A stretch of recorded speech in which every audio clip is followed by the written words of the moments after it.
One of the first things I told my congregation, I told them years ago, I will not be a fat, overweight preacher. It's not going to happen. Because if I'm going to stand before people as their leader, I need to look fit. I don't need to be overweight because people have a tendency to follow their leader. If the leader is big, most of the people that's following is big. No matter what I'm ministering about, somewhere in there I'm going to say something about food.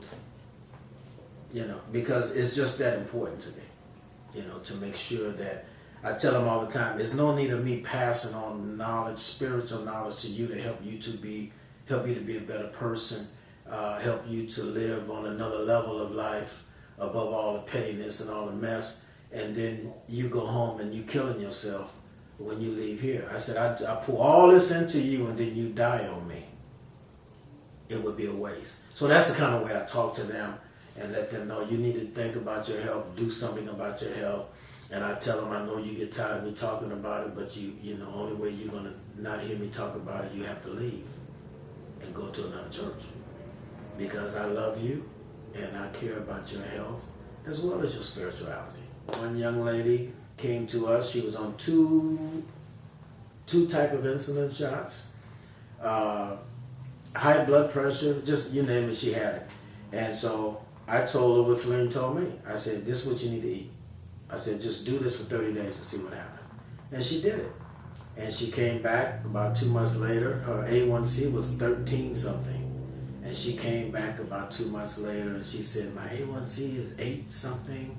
And so I just basically told her what Feline told me. Yeah, Feline she's pretty tough.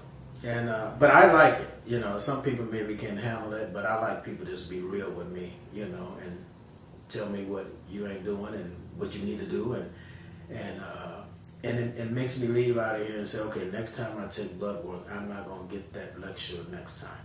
So it makes me do better. So that's kind of how Feline's toughness benefits me.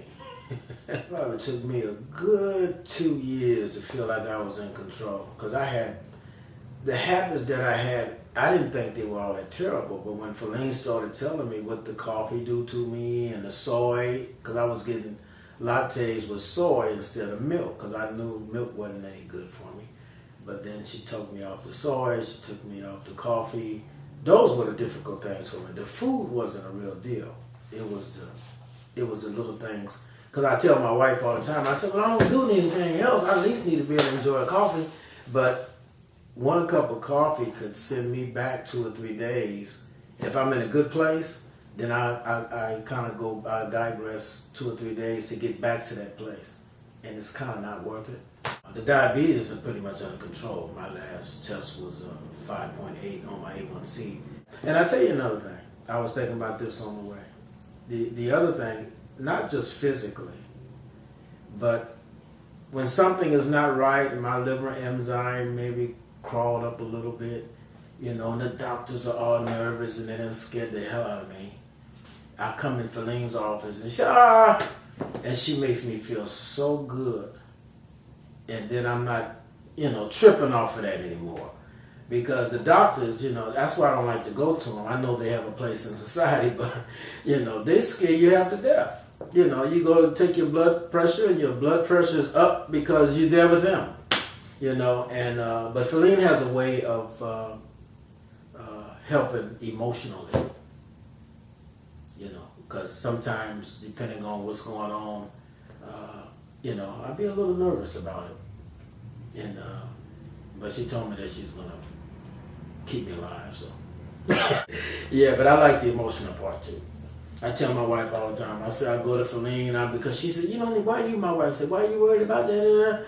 And it just bothers me. And then when I come here, Feline says, then she starts, we're going to do this, we're going to do that, we're going to do this, we'll have it together next time.